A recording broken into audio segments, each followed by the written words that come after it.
मैं संजय सिंह आप सभी को आप सबके YouTube channel Sanjay online study zone पर स्वागत करता हूं। दोस्तों, ये प्रैक्टिस सेट नंबर फर्स्ट है। क्रॉन बुक से मैं लाया हूं। दोस्तों, क्रॉन बुक का प्रैक्टिस सेट नंबर है ये पहला प्रैक्टिस सेट नंबर है। इसमें 15 प्रैक्टिस सेट दिया हुआ है क्रॉन बुक में। मैं इसे लाया हूं और इसे भी मैं डेली बेसिस पर लाऊंगा दोस्तों, और ये भी प्रैक्टिस सेट कवर हो जाएगा 15 से 20 दिनों के अंदर में। तो आप लोग रेडी रहिएगा। और ये पहला प्रैक्टिस सेट है, इसे हम लोग आज देखेंगे। इससे पहले मैं एडुटेरिया का प्रैक्टिस सेट 50 नंबर है, वॉल्यूम 1 समाप्त कर दिया हूँ। प्लस में आपको प्लेटफॉर्म का रुक्मणी प्रकाशन का प्रैक्टिस सेट 20 सेट था, उसमें वो वॉल्यूम 2 का, उसे भी मैं अपलोड कर दिया हूँ वीडियो। यदि आप लोग उसे देखना चाहते हैं तो वीडियो के प्लेलिस्ट में जाएं, वहाँ पर आपको सारा वीडियो अपलोड मिलेगा दोस्तों। और साथ ही साथ करंट अफेयर का भी मैं वीडियो ला रहा हूँ, जो स्पीडी करंट अफेयर है, उसका भी वीडियो अपलोड है। उसे भी आप देखना चाहते हैं उसे देख लें। वन लाइनर के फॉर्म में मैं ला चुका हूँ दोस्तों, पूरा वन लाइनर समाप्त कर चुका हूँ। साल भर का पूरे वन लाइनर के रूप में समाप्त हो चुका है। उसका प्लेलिस्ट उपलब्ध है। उसके साथ ही साथ मैं ऑब्जेक्टिव फॉर्म में भी ला रहा हूँ, करंट अफेयर स्पीडी का ही, उसका भी प्लेलिस्ट उसी में है, वन लाइनर के फॉर्म में है। यदि आप लोग उसे देखना चाहते हैं तो वीडियो को डिस्क्रिप्शन बॉक्स में लिंक में डाल दूंगा, उसे भी आप देख सकते हैं। यदि आप लोग को अच्छा लगता है तो वीडियो को लाइक करें, दोस्तों ग्रुप में शेयर करें एंड चैनल को सब्सक्राइब करना ना भूलें। तो चलिए स्टार्ट करते हैं। पहला सेट का पहला प्रश्न क्रॉन का पहला प्रश्न इसमें क्या है, थोड़ा बड़ा कर लेते हैं। समान अध्ययन से हम लोग शुरू करेंगे दोस्तों। पहले इसमें अलग अलग पार्ट करके दिया हो रहता है। तो पहला प्रश्न क्या करता है, इसमें पहला प्रश्न है कि अकबर द्वारा बनवाई गई श्रेष्ठतम इमारत पाई जाती है। तो अकबर द्वारा जो बनवाई गई थी, इसमें से श्रेष्ठतम इमारत कौन सा है? आगरा के किला, लाहौर के किले, इलाहाबाद के किले या फतेहपुर सीकरी? तो अकबर द्वारा बनाई गई श्रेष्ठतम इमारत फतेहपुर सीकरी में पाई जाती है। ऑप्शन नंबर डी हमारा सही आंसर है। फतेहपुर सीकरी में अकबर द्वारा बनाई गई श्रेष्ठतम किले पाई जाती है। ऑप्शन नंबर डी सही आंसर है। फतेहपुर सीकरी में अकबर ने पंचमहल, शीश महल, बुलंद दरवाजा, ये सब बनवाया है अकबर ने फतेहपुर सीकरी में। तो ऑप्शन क्या होगा? ऑप्शन नंबर डी हमारा सही आंसर होगा। आगरा के पास ही पड़ता है फतेहपुर सीकरी दोस्तों, तो ऑप्शन नंबर डी सही आंसर। नेक्स्ट प्रश्न चलते हैं दोस्तों। इसमें दिया गया है, नेक्स्ट प्रश्न में दिया गया है कि नील दर्पण नाटक का लेखक कौन था? तो नील दर्पण नाटक के लेखक कौन है, यह प्रश्न पूछा है। तो नील दर्पण नाटक के लेखक दीनबंधु मित्र हैं। ऑप्शन नंबर सी हमारा सही आंसर होगा। क्या होगा? ऑप्शन नंबर सी सही आंसर है। दीनबंधु मित्र नील दर्पण के लेखक है। नील दर्पण के लेखक कौन है? दीनबंधु मित्र। ऑप्शन नंबर सी हमारा सही आंसर होगा। नेक्स्ट प्रश्न चलते हैं दोस्तों। नेक्स्ट प्रश्न है प्रश्न नंबर 3 की ओर। प्रश्न नंबर 3 में है, दक्षिण अफ्रीका से लौटने के पश्चात गांधी जी ने सर्वप्रथम सफल सत्याग्रह आरंभ किए।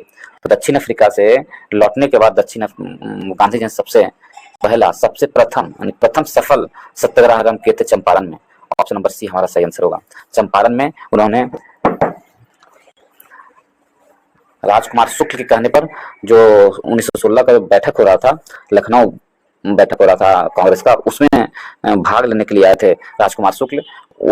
वहीं पर गांधी जी से मुलाकात करके उन्होंने चंपारण के बारे में बताए, और गांधी जी 1917 में चंपारण आकर के चंपारण सत्याग्रह को सफल बनाए। तो ऑप्शन नंबर सी हमारा सही आंसर रहेगा। नेक्स्ट प्रश्न चलते हैं दोस्तों 4 की ओर।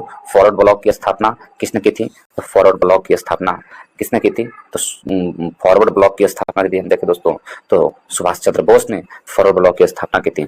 ऑप्शन नंबर ए हमारा सही आंसर है। फॉरवर्ड ब्लॉक की स्थापना किसने किए थे? सुभाष चंद्र बोस ने। ऑप्शन नंबर ए हमारा सही आंसर है। नेक्स्ट प्रश्न चलते हैं दोस्तों। इसमें दिया गया उस देवस्थान का नाम बताइए जिसमें मुख्य देवता अन्य 3 से भिन्न होते हैं। तो उस देवस्थान का नाम बताना है जहां मुख्य देवता अन्य 3 से भिन्न होते हैं। तो देवस्थान क्या है? जगन्नाथ देवस्थान है, जिससे मुख्य देवता जो है अन्य 3 देवताओं से भिन्न होते हैं। तो ऑप्शन नंबर बी हमारा सही आंसर है। नेक्स्ट प्रश्न चलते हैं दोस्तों 6 में। वायु प्रदूषण को नियंत्रित करने के लिए किस राज्य ने एंटी डस्ट अभियान शुरू किया है?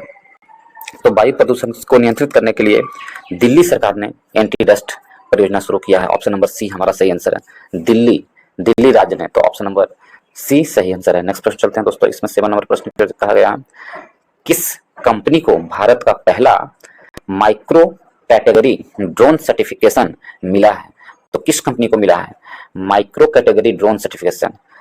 तो इसमें से ऑप्शन नंबर डी सही आंसर होगा। एस्टोरिया एरोस्पेस लिमिटेड को मिला है। एस्टोरिया एरोस्पेस लिमिटेड को माइक्रो कैटेगरी ड्रोन सर्टिफिकेशन दिया गया है। ऑप्शन नंबर डी हमारा सही आंसर होगा और भारत का पहला है ये। नेक्स्ट प्रश्न चलते हैं दोस्तों, 8 नंबर प्रश्न में, ऑनलाइन जुए का निषेध और ऑनलाइन गेम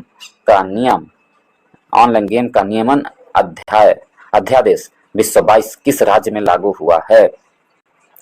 तो ऑनलाइन जुए का निषेध एवं ऑनलाइन गेम्स का नियमन अध्यादेश 2022 तमिलनाडु में लागू हुआ है। ऑप्शन नंबर सी हमारा सही आंसर होगा। कहाँ हुआ? तमिलनाडु में। ऑप्शन नंबर सी सही आंसर है, तमिलनाडु में लागू हुआ है। नेक्स्ट प्रश्न चलते हैं दोस्तों, प्रश्न नंबर 9 की ओर। इसमें दिया हुआ है, स्टेडफास्ट नून का संबंध किससे है? तो स्टेडफास्ट नून का संबंध किससे है? तो परमाणु युद्ध अभ्यास से है। स्टेडफास्ट नून का संबंध परमाणु युद्ध अभ्यास से है। ऑप्शन नंबर बी हमारा सही आंसर होगा, स्टेडफास्ट। ठीक है, नेक्स्ट प्रश्न की ओर चलते हैं। 10 नंबर प्रश्न में, 10 नंबर प्रश्न में दिया गया है, हाल ही में खबरों में रहा डोनी पोलो एयरपोर्ट किस राज्य में स्थित है? तो खबरों में रहा डोनी पोलो एयरपोर्ट अरुणाचल प्रदेश में है। ऑप्शन नंबर डी हमारा सही आंसर है। अरुणाचल प्रदेश में डोनी पोलो एयरपोर्ट है। कहाँ है? अरुणाचल प्रदेश में। 11 नंबर प्रश्न में, भारत में राष्ट्रीय लघु उद्योग दिवस कब मनाया जाता है? तो भारत में राष्ट्रीय लघु उद्योग दिवस 30 अगस्त को मनाया जाता है। 30 अगस्त को भारत में राष्ट्रीय लघु उद्योग दिवस मनाया जाता है। ऑप्शन नंबर सी हमारा सही आंसर है। नेक्स्ट प्रश्न चलते हैं दोस्तों, 12 नंबर प्रश्न में, कौन सा देश यूनाइटेड किंगडम को पीछे छोड़ते हुए विश्व की 5वीं सबसे बड़ी अर्थव्यवस्था बन गई है? तो वो कौन सा देश विश्व की 5वीं बड़ी अर्थव्यवस्था बनी है? तो वो भारत है। भारत यूनाइटेड किंगडम को छोड़ते हुए विश्व की 5वीं अर्थव्यवस्था बन गई है। ऑप्शन नंबर बी हमारा सही आंसर है। नेक्स्ट प्रश्न चलते हैं दोस्तों, इसमें दिया गया है 13 नंबर प्रश्न में, बीबी लाल जिनका हाल ही में निधन हो गया है, बीबी लाल जिनका हाल ही में निधन हो गया है, वह किस क्षेत्र से संबंधित थे? तो बीबी लाल थे जो आपको पुरातत्व विभाग से संबंधित थे। ऑप्शन नंबर डी हमारा सही आंसर है। पुरातत्व क्षेत्र से संबंधित बीबी लाल जिनका हाल ही में निधन हो गया है। ऑप्शन नंबर डी सही आंसर है। 14 नंबर प्रश्न की ओर, भारतीय रिजर्व बैंक ने निम्नलिखित में से किस सहकारी बैंक का लाइसेंस रद्द कर दिया है? तो भारतीय रिजर्व बैंक ने लक्ष्मी सहकारी बैंक का लाइसेंस रद्द कर दिया है। किसे? लक्ष्मी सहकारी बैंक का लाइसेंस रद्द कर दिया है भारतीय रिजर्व बैंक ने। नेक्स्ट प्रश्न चलते हैं दोस्तों, इसमें 15 नंबर प्रश्न में क्या कहा गया है, इसे हम लोग देखते हैं। 15 में दिया गया है, भारत के किस राज्य ने दुनिया का सबसे बड़ा जंगल सफारी पार्क स्थापित करने की घोषणा की है? तो भारत के हरियाणा राज्य ने दुनिया का सबसे बड़ा जंगल सफारी पार्क स्थापित करने की घोषणा की है। कौन? हरियाणा राज्य ने। ऑप्शन नंबर डी हमारा सही आंसर है। नेक्स्ट प्रश्न चलता है 16 की ओर, किसी वस्तु पर इक्को मार्क चिन्ह क्या दर्शाता है? तो किसी वस्तु पर इक्को मार्क चिन्ह पर्यावरण की दृष्टि से अनुकूल है उसको दर्शाता है। कोई भी वस्तु पर्यावरण के अनुकूल है या नहीं है वो दिखाता है इक्को मार्क चिन्ह। ऑप्शन नंबर सी सही आंसर है। नेक्स्ट प्रश्न चलते हैं दोस्तों, भारत में सर्वप्रथम बैंकों का राष्ट्रीयकरण कब हुआ था? तो भारत में सर्वप्रथम बैंकों का राष्ट्रीयकरण वर्ष 1969 में हुआ था दोस्तों। ऑप्शन नंबर बी हमारा सही आंसर है। वर्ष 1969 में हुआ था 19 बैंकों का। उसके बाद वर्ष 1980 में भी बैंकों का राष्ट्रीयकरण हुआ था। तो ऑप्शन नंबर बी हमारा सही आंसर है। नेक्स्ट प्रश्न चलते हैं 18 की ओर, ग्रामीण क्षेत्रों में गरीबी के आकलन हेतु किस सूचकांक को आधार माना गया है? तो ग्रामीण क्षेत्रों में गरीबी के आकलन हेतु किस सूचकांक माना गया है? तो वह सूचकांक कौन सा है? तो वह सूचकांक है कृषि श्रमिकों के उपयोग उपभोक्ता मूल्य सूचकांक। ऑप्शन नंबर डी सही आंसर है। कृषि श्रमिकों के उपभोक्ता मूल्य सूचकांक को माना गया है ग्रामीण क्षेत्रों में। नेक्स्ट प्रश्न चलते हैं दोस्तों, कहा गया मालवा का पठार किस राज्य का हिस्सा नहीं है? तो मालवा के पठार पूछ रहा है किस राज्य का हिस्सा नहीं है? तो मालवा के पठार है जो आपको महाराष्ट्र का हिस्सा नहीं है। ऑप्शन नंबर बी हमारा सही आंसर है। मालवा का पठार किसका हिस्सा नहीं है? तो महाराष्ट्र का हिस्सा नहीं है मालवा का पठार। ठीक है, मालवा पठार राजस्थान, गुजरात और मध्य प्रदेश का हिस्सा है। तो ऑप्शन नंबर बी हमारा सही आंसर है। यदि आपसे राजस्थान की स्थापना वर्ष पूछते कि राजस्थान की स्थापना कभी थी, तो 30 मार्च 1949 को राजस्थान की स्थापना भी थी। इसकी राजधानी जयपुर है। और राजस्थान के राज्यपाल कौन है दोस्तों? तो आपको यदि राज्यपाल पूछा जाए तो राजस्थान का राज्यपाल कालराज मिश्र हैं। राजस्थान के अभी राज्यपाल कौन है? कालराज मिश्र। वहाँ के मुख्यमंत्री भजनलाल शर्मा हैं। राजस्थान के मुख्यमंत्री कौन है? तो भजनलाल शर्मा राजस्थान के मुख्यमंत्री हैं। भजनलाल शर्मा राजस्थान के मुख्यमंत्री हैं, ठीक है। और कालराज मिश्र वहाँ के राज्यपाल हैं। यदि आपसे गुजरात के पूछ दिया जाए, गुजरात के राजधानी कौन है? तो गांधीनगर। और गुजरात की स्थापना हुई थी 1 मई 1960 में। आज के दिन ही 1 मई के दिन ही गुजरात की स्थापना हुई थी। आज गुजरात की स्थापना वर्ष है दोस्तों, गुजरात और महाराष्ट्र का। 1 मई मजदूर दिवस के दिन ही गुजरात और महाराष्ट्र राज्य की स्थापना हुई थी 1960 में। तो गुजरात की स्थापना 1960 में हुई थी, 1 मई 1960 में। और वहाँ के अभी राज्यपाल कौन है? तो श्री आचार्य देवव्रत हैं। गुजरात के राज्यपाल श्री आचार्य देवव्रत हैं, गुजरात के राज्यपाल, ठीक है। और गुजरात के यदि अभी वहाँ पर मुख्यमंत्री के बारे में पूछे तो भूपेंद्र पटेल हैं। गुजरात के मुख्यमंत्री भूपेंद्र पटेल हैं। यदि महाराष्ट्र का देखें तो महाराष्ट्र का भी स्थापना 1 मई 1960 में हुआ था, राजधानी मुंबई में है। और वहाँ के राज्यपाल रमेश बैस हैं और वहाँ के मुख्यमंत्री एकनाथ शिंदे हैं। मध्य प्रदेश को देखें दोस्तों तो मध्य प्रदेश जो है आपको, वहाँ का राजधानी भोपाल है, मध्य प्रदेश की राजधानी भोपाल। और इसकी स्थापना 1 नवंबर 1956 में हुई थी। मध्य प्रदेश का स्थापना कब हुई थी? 1 नवंबर 1956 में।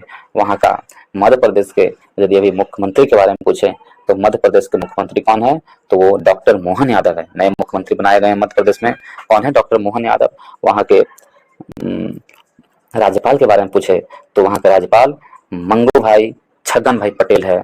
मध्य प्रदेश के राज्यपाल मंगू भाई छगन भाई पटेल हैं। तो ऑप्शन नंबर बी हमारा सही आंसर है। 20 नंबर प्रश्न की ओर। महान जैन विद्वान हेमचंद्र किसकी सभा में थे? तो महान जैन विद्वान हेमचंद्र थे जो आपको जयसिंह सिद्धराज द्वितीय के सभा में थे। जयसिंह सिद्धराज द्वितीय के सभा में महान जैन विद्वान हेमचंद्र थे। ऑप्शन नंबर सी हमारा सही आंसर है। नेक्स्ट प्रश्न चलते हैं दोस्तों। 20 नंबर, निम्नलिखित में से किस दशक में भारत की जनसंख्या की दर नकारात्मक थी? किस दशक में भारत की जनसंख्या की दर नकारात्मक थी? 21 नंबर प्रश्न को देखें दोस्तों, इसमें दिया गया है निम्नलिखित में से किस दशक में भारत की जनसंख्या की दर नकारात्मक थी? तो भारत की जनसंख्या की दर किस दशक में नकारात्मक थी? तो ऑप्शन नंबर बी हमारा सही आंसर होगा। वर्ष 1911 से लेकर 1921 तक की जनसंख्या जो था नकारात्मक थी। महान विभाजक वर्ष भी बोलते हैं 11 से 21 के बीच का, महान विभाजक दशक का वर्ष बोला जाता है 11 से 21 का। तो ये नकारात्मक थी। ऑप्शन नंबर बी हमारा सही आंसर होगा। नेक्स्ट प्रश्न चलते हैं। जिंक उत्पादन में भारत का अग्रणी राज्य कौन सा है? तो जिंक उत्पादन में भारत का अग्रणी राज्य राजस्थान है। जिंक कहाँ से मिलता है? तो राजस्थान में। जिंक उत्पादन में राजस्थान भारत का अग्रणी राज्य है। ऑप्शन नंबर डी सही आंसर है। यदि हम ऑप्शन नंबर ए को देखें, उड़ीसा को देखें दोस्तों, तो उड़ीसा के अभी जो मुख्यमंत्री हैं वो कौन है?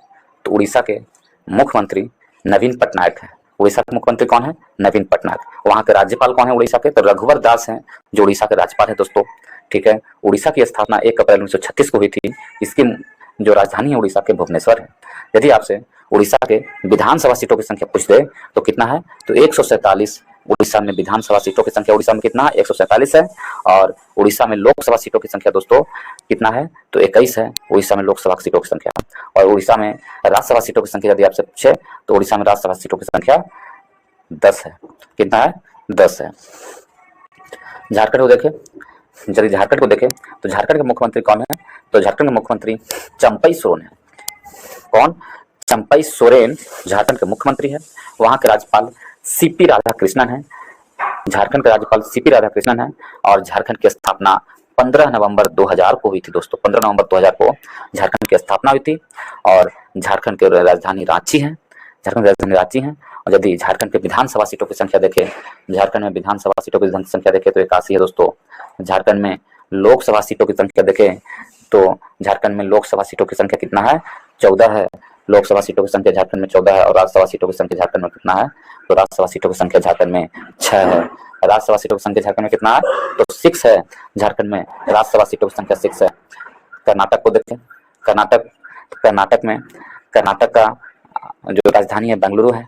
कर्नाटक की स्थापना 1 नवंबर 1956 में हुई थी। और थावरचंद गहलोत कर्नाटक के राज्यपाल हैं दोस्तों। और सिद्धारमैया वहाँ के मुख्यमंत्री हैं। कर्नाटक के मुख्यमंत्री कौन है? सिद्धारमैया। यदि आप देखिएगा कर्नाटक के कर्नाटक में विधानसभा की सीटों की संख्या कितनी है?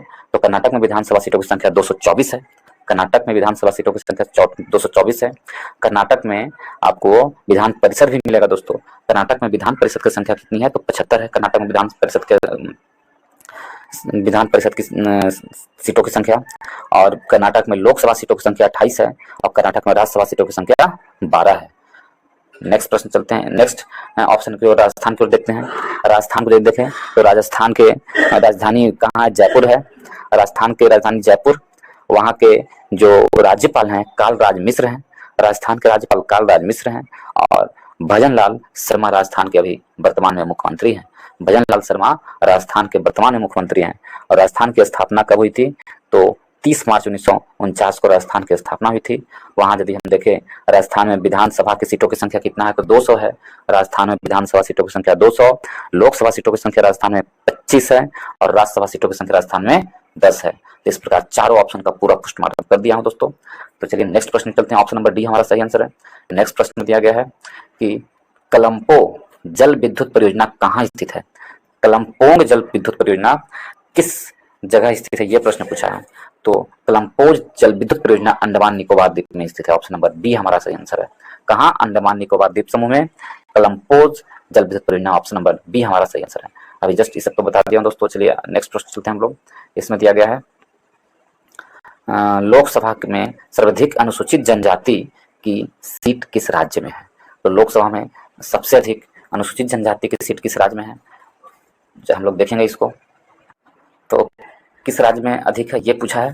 तो 24 नंबर प्रश्न को देखें तो ऑप्शन नंबर बी सही आंसर होगा। मध्य प्रदेश में अनुसूचित जनजाति की सीटों की संख्या अधिक है। किस राज्य में? तो मध्य प्रदेश में अनुसूचित जनजाति की सीटों की संख्या आरक्षित है सबसे अधिक मध्य प्रदेश में दोस्तों।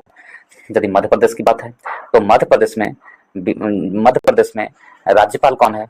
तो मध्य प्रदेश में मंगू भाई छगन भाई पटेल मध्य प्रदेश के राज्यपाल हैं और वहां के मुख्यमंत्री डॉक्टर मोहन यादव हैं। और यदि मध्य प्रदेश की विधानसभा सीटों की संख्या आपसे पूछ लिया जाए तो मध्य प्रदेश में विधानसभा सीटों की संख्या 230 है दोस्तों मध्य प्रदेश में। और मध्य प्रदेश में लोकसभा सीटों की संख्या 29 है और राज्यसभा सीटों की संख्या 11 है मध्य प्रदेश में। झारखंड देखें, अभी जस्ट हमने बताया था झारखंड के मुख्यमंत्री चंपई सोरेन है। झारखंड के मुख्यमंत्री चंपई सोरेन, वहां के राज्यपाल सीपी राधाकृष्णन है। और झारखंड के विधानसभा सीटों की संख्या 81 है। झारखंड में विधानसभा सीटों की संख्या 81 है, राज्यसभा सीटों की संख्या 6 है और लोकसभा सीटों की संख्या 14 है झारखंड में। यदि हम गुजरात को देखें, अभी जस्ट बताया था हमने गुजरात में विधानसभा सीटों की संख्या 182 है दोस्तों। गुजरात में कितना विधानसभा सीटों की संख्या? तो 182 विधानसभा सीटों की संख्या है गुजरात में। और गुजरात का राजधानी गांधीनगर है। और गुजरात के राज्यसभा सीटों की संख्या 11 है। गुजरात में राज्यसभा सीटों की संख्या कितना? 11 है। और गुजरात में लोकसभा सीटों की संख्या 26 है। गुजरात में लोकसभा सीटों की संख्या 26 है। और गुजरात के अभी राज्यपाल यदि आपसे पूछे तो श्री आचार्य देवव्रत हैं और भूपेंद्र नाथ पटेल वहां के अभी मुख्यमंत्री हैं। गुजरात की आज स्थापना दिवस भी है दोस्तों। 1 मई 1960 में गुजरात की स्थापना हुई थी। छत्तीसगढ़ को देखें, यदि छत्तीसगढ़ के मुख्यमंत्री के बारे में आपसे पूछ लिया जाए तो वहां के मुख्यमंत्री विष्णुदेव साय हैं। विष्णुदेव साय वहां के मुख्यमंत्री हैं, नए मुख्यमंत्री बनाए गए हैं छत्तीसगढ़ के। और वहां का जो अभी राज्यपाल हैं बीवी हरिचंदन, वहां के राज्यपाल हैं छत्तीसगढ़ के राज्यपाल बीवी हरिचंदन हैं दोस्तों। यदि हम छत्तीसगढ़ की स्थापना देखें तो 1 नवंबर 2000 को छत्तीसगढ़ की स्थापना हुई थी। और वहाँ छत्तीसगढ़ के राजधानी रायपुर है। छत्तीसगढ़ में विधानसभा सीटों की संख्या कितना है? तो 90 है। छत्तीसगढ़ में विधानसभा सीटों की संख्या 90। छत्तीसगढ़ में लोकसभा सीटों की संख्या यदि हम देखें तो लोकसभा सीटों की संख्या 11 है छत्तीसगढ़ में और राज्यसभा सीटों की संख्या 5 है। छत्तीसगढ़ में राज्यसभा सीटों की संख्या 5 है। तो इस प्रकार सभी का मैं बता दिया हूं दोस्तों। मेरा आंसर क्या है? ऑप्शन नंबर डी बी सही आंसर है। सर्वाधिक अनुसूचित जनजाति की सीटों की सीट किस राज्य में आरक्षित है अनुसूचित जनजाति के लिए? तो मध्य प्रदेश में। ऑप्शन नंबर बी हमारा सही आंसर है।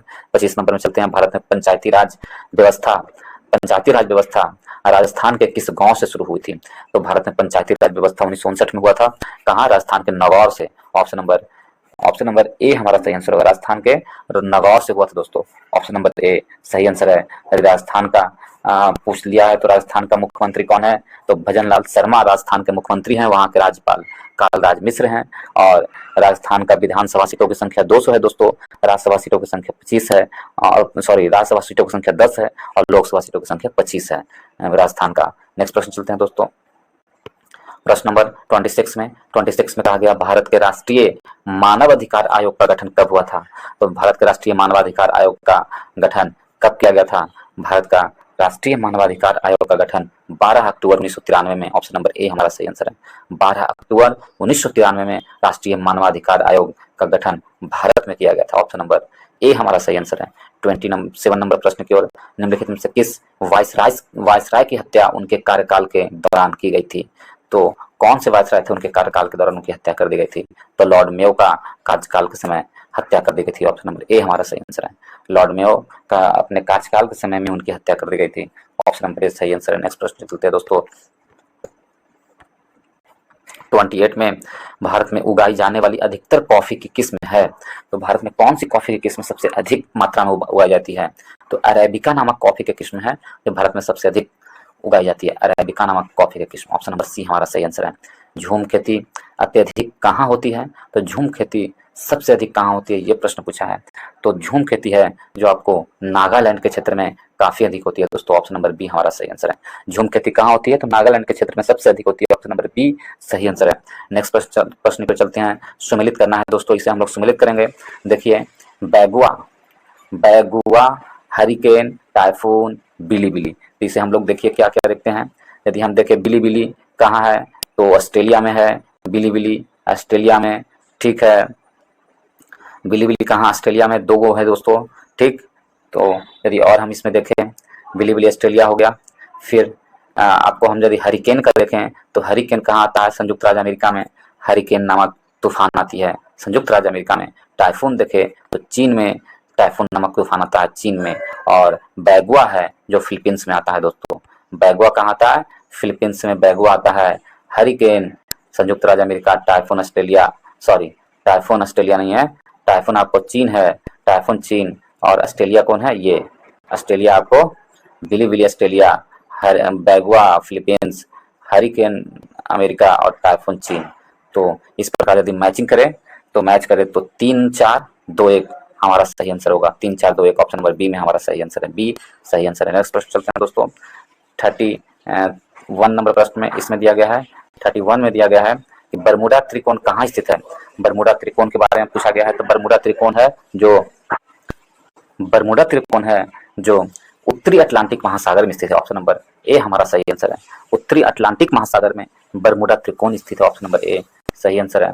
32 नंबर प्रश्न की ओर, BIS bank of international settlement का मुख्यालय कहाँ है?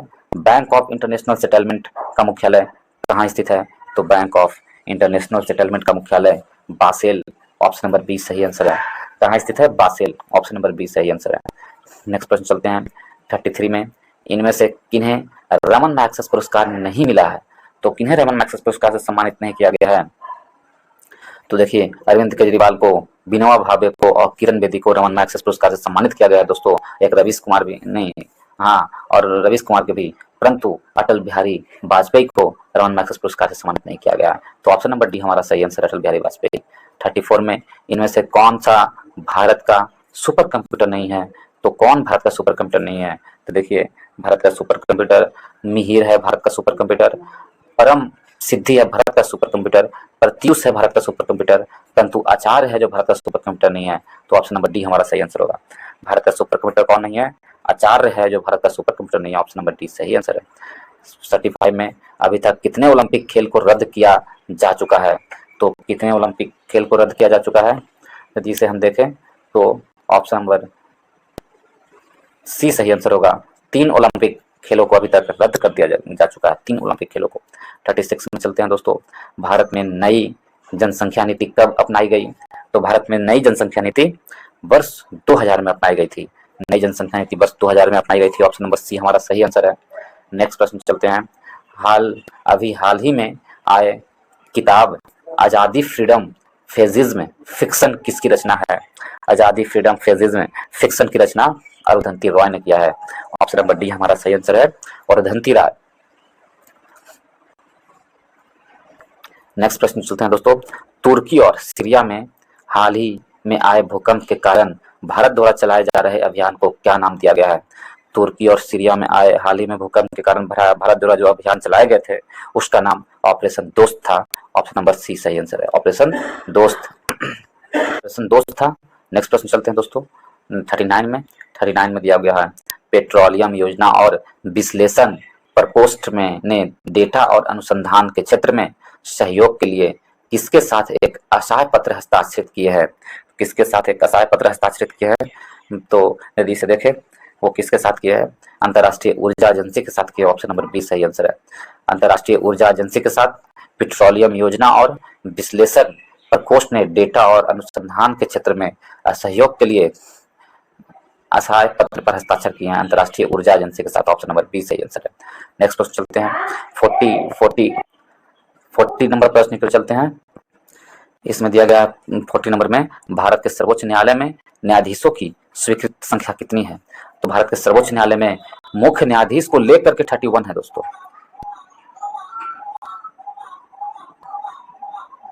सॉरी, भारत में सर्वोच्च न्यायालय में न्यायाधीशों की संख्या 34 है, मुख्य न्यायाधीश को लेकर 34 है दोस्तों।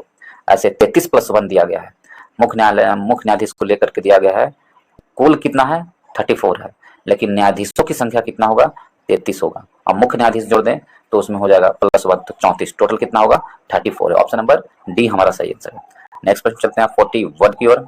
नेशनल मैन्युफैक्चरिंग इनोवेशन सर्वे NMIS विश्व 21-22 के अनुसार सबसे इनोवेटिव राज्य कौन सा है? नेशनल मैन्युफैक्चरिंग इनोवेशन सर्वे विश्व 21-22 के अनुसार सबसे इनोवेटिव राज्य कौन सा है? सबसे इनोवेटिव राज्य कौन सा है, यह प्रश्न पूछा है। सबसे इनोवेटिव राज्य कर्नाटक है। ऑप्शन नंबर ए हमारा सही आंसर है। सबसे इनोवेटिव राज्य कौन है? कर्नाटक है। इसको भी देखते हैं। ऑप्शन नंबर ए हमारा सही आंसर है दोस्तों। यदि हम देखें कर्नाटक को तो आंसर ए होगा कर्नाटक। ठीक है, तमिलनाडु देखें, तमिलनाडु, इसका मैं बता चुका हूं दोस्तों सारा चीज ऊपर में। जिसका नहीं बताया उसको मैं बताऊंगा। जैसे तमिलनाडु का मैं नहीं बताया हूं। यदि तमिलनाडु का यदि आपसे मुख्यमंत्री पूछते कौन है तो एम.के. स्टालिन तमिलनाडु का मुख्यमंत्री है। तमिलनाडु के मुख्यमंत्री एम.के. स्टालिन है दोस्तों। और यदि आपसे तमिलनाडु के राज्यपाल के बारे में पूछते हैं तो वहां के राज्यपाल R.N. रवि हैं। तमिलनाडु के राज्यपाल R.N. रवि हैं। और तमिलनाडु का राजधानी चेन्नई है। तमिलनाडु की राजधानी चेन्नई है। तमिलनाडु का यदि विधानसभा सीटों की संख्या पूछे आपसे तो 234 है। तमिलनाडु में विधानसभा सीटों की संख्या 234 है और लोकसभा सीटों की संख्या 39 है तमिलनाडु में, और राज्यसभा सीटों की संख्या 19 है तमिलनाडु में। केरल को देखें तो केरल के मुख्यमंत्री कौन है? तो केरल के मुख्यमंत्री आपको पिनराई विजयन है। केरल के मुख्यमंत्री पिनराई विजयन, वहां के राज्यपाल आरिफ मोहम्मद खान है। केरल के राज्यपाल आरिफ मोहम्मद खान है और केरल के राजधानी तिरुवनंतपुरम है। और केरल के यदि विधानसभा सीटों की संख्या आपसे पूछे तो 140 है केरल में विधानसभा सीटों की संख्या, और केरल में लोकसभा सीटों की संख्या 20 है, और केरल में राज्यसभा सीटों की संख्या 9 है दोस्तों। आंध्र प्रदेश को देखें तो आंध्र प्रदेश का राजधानी विशाखापट्टनम है और इसके राज्यपाल अब्दुल नजीर हैं। इस अब्दुल नजीर राज्यपाल हैं आंध्र प्रदेश के, और वहां के मुख्यमंत्री जगन मोहन रेड्डी हैं। आंध्र प्रदेश के मुख्यमंत्री कौन है? जगन मोहन रेड्डी आंध्र प्रदेश के मुख्यमंत्री हैं। आंध्र प्रदेश की विधानसभा सीटों की संख्या कितना है? तो 175 है आंध्र प्रदेश में विधानसभा सीटों की संख्या, और आंध्र प्रदेश में लोकसभा सीटों की संख्या 25 है और राज्यसभा सीटों की संख्या 11 है दोस्तों। नेक्स्ट प्रश्न चलते हैं। प्रश्न नंबर 42 में किस राज्य में मतदाताओं के निवार्ध नामांकन के लिए चुनाव आयोग द्वारा मतदाता helpline app voter helpline app पेश किया गया है? तो वोटर हेल्पलाइन ऐप किस राज्य में पेश किया गया, यह प्रश्न पूछा है दोस्तों। वोटर हेल्पलाइन ऐप पेश किया गया है कर्नाटक में। ऑप्शन नंबर डी हमारा सही आंसर है। कहाँ? कर्नाटक में पेश किया गया है। ऑप्शन नंबर डी सही आंसर है। इन सभी के बारे में बता चुका हूं दोस्तों। केवल मैं हिमाचल प्रदेश के बारे में बता देता हूं। हिमाचल प्रदेश का यदि देखेंगे हम लोग तो हिमाचल प्रदेश के मुख्यमंत्री सुखविंदर सिंह सुक्खू है हिमाचल प्रदेश के मुख्यमंत्री, और वहां के राज्यपाल शिव प्रसाद शुक्ल हैं हिमाचल प्रदेश के राज्यपाल। हिमाचल प्रदेश की स्थापना 25 जनवरी 1971 में हुई थी। हिमाचल प्रदेश की स्थापना 25 जनवरी 1971 में हुई थी, जबकि वहां की राजधानी शिमला है। हिमाचल प्रदेश में यदि लोकसभा सीटों की संख्या देखें तो 4 है और राज्यसभा सीटों की संख्या 3 है हिमाचल प्रदेश में, और विधानसभा सीटों की संख्या हिमाचल प्रदेश में 68 है। ऑप्शन नंबर कितना होगा? 68 राज्यसभा विधानसभा सीटों की संख्या हिमाचल प्रदेश में 68 है। तो ऑप्शन नंबर डी हमारा सही आंसर है। नेक्स्ट प्रश्न चलते हैं, किस देश के 11 साल बाद अरब लीग में वापसी हुई है? तो किस देश के 11 साल बाद अरब लीग में वापसी हुई है? तो सीरिया के 11 साल बाद अरब लीग में ये क्या हुआ है? तो वापसी हुआ है। ऑप्शन नंबर सी हमारा सही आंसर है। 44 में चले, आकाशवाणी किस संस्था का अस्थायी नाम होगा? तो आकाशवाणी है जो किस संस्था का अस्थायी नाम होगा? तो ऑल इंडिया रेडियो का नाम आकाशवाणी होगा। ऑप्शन नंबर ए हमारा सही आंसर है। ऑल इंडिया रेडियो का नाम आकाशवाणी किया जाएगा। नेक्स्ट प्रश्न चलते हैं, विश्व मौसम विज्ञान संगठन की पहली महिला महासचिव के रूप में किसे नियुक्त किया गया है? विश्व मौसम विज्ञान संगठन की पहली महिला महासचिव के रूप में सेलेस्ते सौलो को चुना गया है। ऑप्शन नंबर डी हमारा सही आंसर है। किसे? सेलेस्ते सौलो को। ऑप्शन नंबर डी सही आंसर है, सेलेस्ते सौलो को चुना गया है। 46 में चलें, WTC फाइनल में शतक लगाने वाले पहले बल्लेबाज कौन बन गए हैं? तो WTC फाइनल में वर्ल्ड कप फाइनल में शतक लगाने वाले पहले बल्लेबाज ट्रेविस हेड बने हैं। ऑप्शन नंबर डी बी सही आंसर है। वो ट्रेविस हेड ऑस्ट्रेलिया के हैं। और WTC वर्ल्ड कप अभी किसने जीता है? वनडे वर्ल्ड कप जो हुआ था दोस्तों, तो ऑस्ट्रेलिया ने भारत को हराकर जीता है और ट्रेविस हेड इसमें शतक लगाए थे। ठीक है, नेक्स्ट प्रश्न चलते हैं।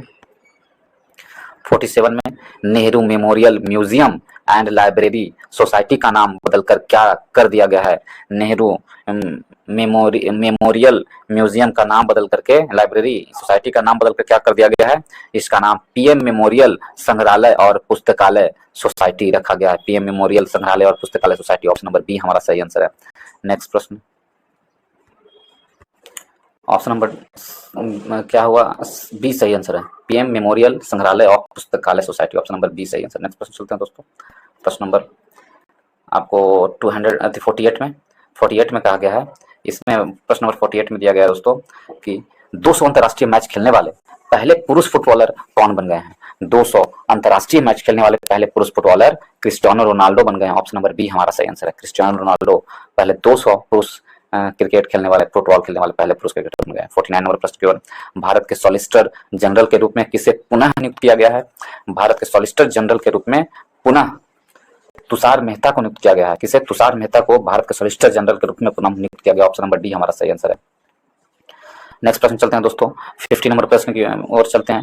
विदेश मंत्री एस जयशंकर ने आगामी राज्यसभा चुनाव के लिए किस राज्य से नामांकन किया है? तो विदेश मंत्री एस जयशंकर ने राज्यसभा चुनाव के लिए गुजरात राज्य से नामांकन किया है। ऑप्शन नंबर सी हमारा सही आंसर है। कहां से? गुजरात से।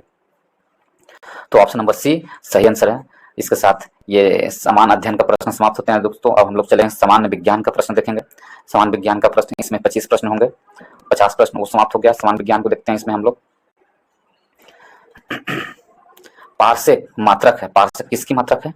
पार्सेक है जो किसकी मात्रक है? पार्सेक है जो दूरी की मात्रक है। पार्सेक। ऑप्शन नंबर ए हमारा सही आंसर है। दूरी का मात्रक क्या है? पार्सेक है। 52 नंबर प्रश्न की ओर, जब प्रकाश एक माध्यम से दूसरे माध्यम में जाता है तो निम्न में से कौन सा एक अपरिवर्तित रहता है? जब प्रकाश एक माध्यम से दूसरी माध्यम में जाता है तो क्या अपरिवर्तित रहता है? तो उसमें आवृत्ति उसका अपरिवर्तित रहता है। परिवर्तित तीव्रता होती है, तरंगदैर्घ्य होता है और वेग में परिवर्तन होता है, परंतु एक माध्यम से दूसरे माध्यम में प्रकाश को जाने पर उसकी आवृत्ति में कोई प्रभाव नहीं पड़ता है। ऑप्शन नंबर डी हमारा सही आंसर है। नेक्स्ट प्रश्न चलते हैं दोस्तों। 53 में, प्रेशर कुकर में खाना जल्दी पकता है क्योंकि? तो प्रेशर कुकर में खाना जल्दी इसलिए पकता है कि अधिक दाब पर पानी अधिक तापक्रम पर उबलने लगता है। अधिक दाब पर पानी अधिक तापक्रम पर उबलने लगता है, इस कारण से प्रेशर कुकर में खाना जल्दी पक जाता है। ऑप्शन नंबर बी सही आंसर है। 34 में, नव आविष्कृत उच्चतम ताप अतिचालक है। तो नव आविष्कृत उच्चतम ताप अतिचालक सिरेमिक ऑक्साइड है। ऑप्शन नंबर सी सही आंसर है। सिरेमिक ऑक्साइड नव आविष्कृत उच्चतम ताप अतिचालक है। नेक्स्ट प्रश्न चलते हैं। 55, भारत का प्रथम परमाणु संयंत्र निम्न में से कौन है? तो भारत का प्रथम परमाणु संयंत्र तारापुर परमाणु संयंत्र भारत का प्रथम परमाणु संयंत्र है दोस्तों, तारापुर। ऑप्शन नंबर सी हमारा सही आंसर होगा। भारत का प्रथम परमाणु संयंत्र तारापुर परमाणु संयंत्र। ऑप्शन नंबर सी सही आंसर है। 56 नंबर प्रश्न, 56 में, ऊष्मीय आयनन सिद्धांत एक महत्वपूर्ण देन है। तो ऊष्मीय आयनन सिद्धांत किसका महत्वपूर्ण देन है? एन शाह की महत्वपूर्ण देन है ऊष्मीय आयनन सिद्धांत। किसकी देन है? एम एन शाह की महत्वपूर्ण देन है ऊष्मीय आयनन सिद्धांत। ऑप्शन नंबर बी हमारा सही आंसर है। नेक्स्ट क्वेश्चन चलते हैं दोस्तों। ऊर्जा का रूपांतरण और युक्ति मैच करना है। देखिए, ऊष्मा से वैद्युत और विद्युत से ध्वनि, द्रव्य से ऊष्मा और रासायनिक से ऊष्मा एवं प्रकाश की ओर। ऊष्मा से विद्युत ऊर्जा की ओर कौन चेंज करता है, ये प्रश्न है। तो ऊष्मा से विद्युत की ओर चेंज करता है कौन? तो ऊष्मा से विद्युत की ओर चेंज करने वाला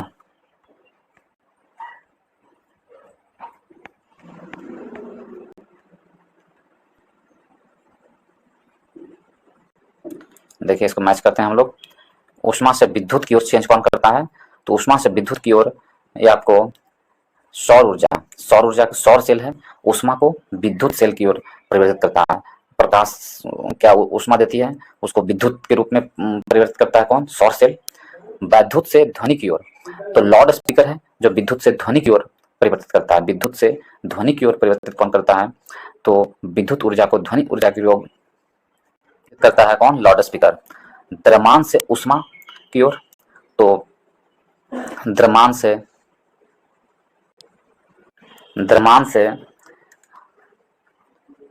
ऊष्मा की ओर कौन बदलता है? तो नाभिकीय रिएक्टर। द्रव्यमान से ऊष्मा की ओर बदलता है, नाभिकीय रिएक्टर है। द्रव्यमान से ऊष्मा की ओर बदलता है, नाभिकीय रिएक्टर। रासायनिक से ऊष्मा एवं प्रकाश ऊर्जा की ओर ईंधन दहन, ईंधन दहन है। रासायनिक से ऊष्मा एवं प्रकाश ऊर्जा की ओर बदलता है। तो मैच करेंगे तो 3 4 2 5 हमारा सही आंसर होगा। किसमें दिया गया है दोस्तों? 3 4 2 5, 3 4 सॉरी 4 3 2 5, ऑप्शन नंबर बी हमारा सही answer. 4 3 2 5 option number B. Next प्रश्न चलते हैं 58 में। ग्रहों की गति के नियम प्रतिपादित किए गए थे। तो ग्रहों के गति के नियम किसके द्वारा प्रतिपादित किए गए थे? कैप्लर के द्वारा प्रतिपादित किए थे। ग्रहों के गति के नियम कैप्लर के द्वारा, ऑप्शन नंबर बी हमारा सही आंसर है। 59 में रेडियो एक्टिविटी मापी जाती है। तो रेडियो एक्टिविटी किसके द्वारा मापी जाती है? तो रेडियो एक्टिविटी गाइगर काउंटर से मापी जाती है। गाइगर काउंटर से मापी जाती है, ऑप्शन नंबर बी सही आंसर है। 60 में शुद्ध सोना कितने कैरेट का होता है? तो शुद्ध सोना होता है 24 कैरेट का, ऑप्शन नंबर बी सही आंसर है। 24 कैरेट का शुद्ध सोना होता है। मैच करने के लिए फिर दिया गया दोस्तों, यदि हम मैच करें इसे मैच करें, धातु है और उसके गुण धर्म है। यदि हम इसे मैच करना चाहें, एक ही फ्रेम में लेना चाहते हैं हम दोस्तों इसको, तो देखते हैं इसमें। मैच कीजिए इसको। सोडियम, पारा, चांदी और सीसा। तो देखिए, सोडियम क्या है? सोडियम को हम चाकू से आसानी से काट सकते हैं। सोडियम को चाकू से आसानी से काटा जा सकता है सोडियम, ठीक है। तो चाकू से आसानी से काटा जा सकता है सोडियम। पारा क्या है? कमरे के तापमान पर द्रव होता है पारा। कमरे के तापमान पर क्या होता है? द्रव होता है पारा, ठीक है।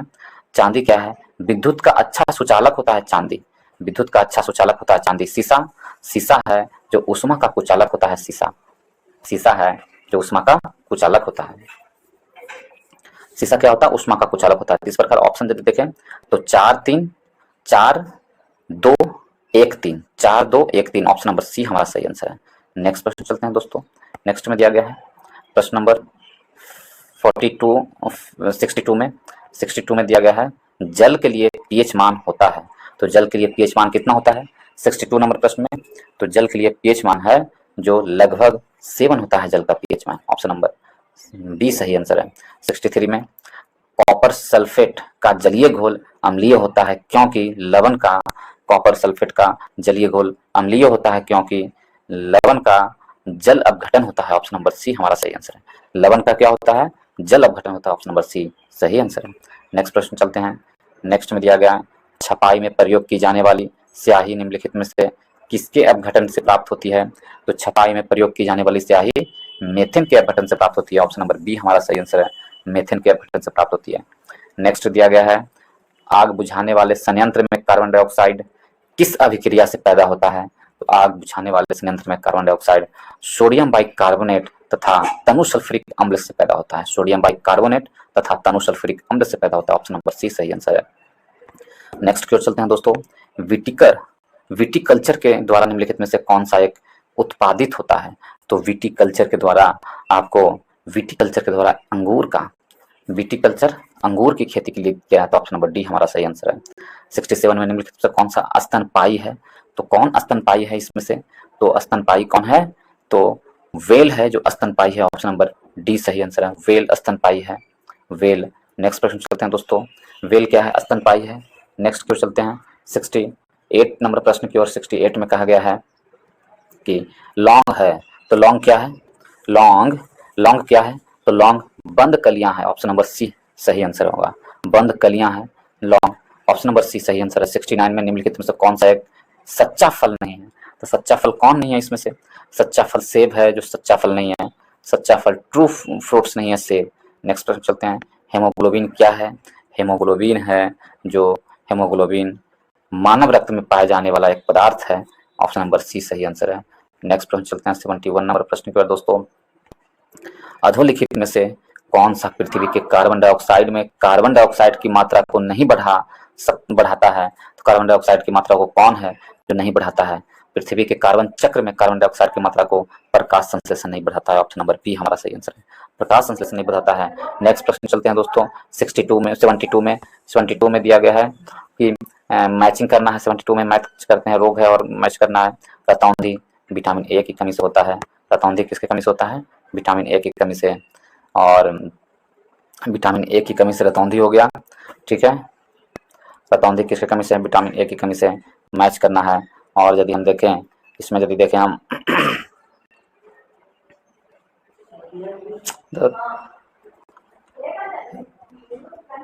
रतौंधी विटामिन ए की कमी से होता है। ठीक है, रिकेट्स है जो आपको विटामिन डी की कमी से होता है। स्कर्वी रोग विटामिन सी से कमी होता है, और बेरी रोग विटामिन बी की कमी से होता है। बेरी रोग विटामिन बी की कमी से होता है। इस प्रकार यदि मैचिंग करें दोस्तों तो मैच का होगा 4 4 1 4 1 2 3 4 1 2 3। ऑप्शन नंबर सी में हमको नजर आ रहा है, तो ऑप्शन नंबर सी हमारा सही आंसर है। नेक्स्ट प्रश्न चलते हैं दोस्तों 33 नंबर प्रश्न में, गाय और भैंस के थनों में दूध उतारने के लिए किस हार्मोन की सुई लगाई जाती है? गाय और भैंस के थनों में दूध उतारने के लिए ऑक्सीटोसिन नामक सुई लगाई जाती है। ऑप्शन नंबर बी हमारा सही आंसर है। कौन? ऑक्सीटोसिन। नेक्स्ट प्रश्न चलते हैं 74 में, एथलीट फुट बीमारी होती है, तो एथलीट फुट बीमारी किस में होती है? तो फफूंद से होती है। एथलीट फुट बीमारी फफूंद से होती है। नेक्स्ट प्रश्न की ओर चलते हैं 75 में, निम्नलिखित में से कौन सा युग्म सुमेलित नहीं है? कौन सा युग्म सुमेलित नहीं है? तो लैक्टोज खट्टा दूध ये सुमेलित नहीं है, बाकी सब सुमेलित है। कार्बनिक अम्ल, सोडा वाटर, फार्मिक अम्ल, लाल चिट्टी और टार्टेरिक अम्ल, अंगूर का रस। ऑप्शन नंबर ए सुमेलित नहीं है। ऑप्शन नंबर ए हमारा सही आंसर होगा। इसके साथ ही इस वीडियो को समाप्त करते हैं दोस्तों। यदि आप लोग को अच्छा लगा हो तो वीडियो को लाइक करें, दोस्तों के ग्रुप में शेयर करें एंड चैनल को सब्सक्राइब कराना भूलें। इस वीडियो को देखने के लिए बहुत बहुत धन्यवाद दोस्तों।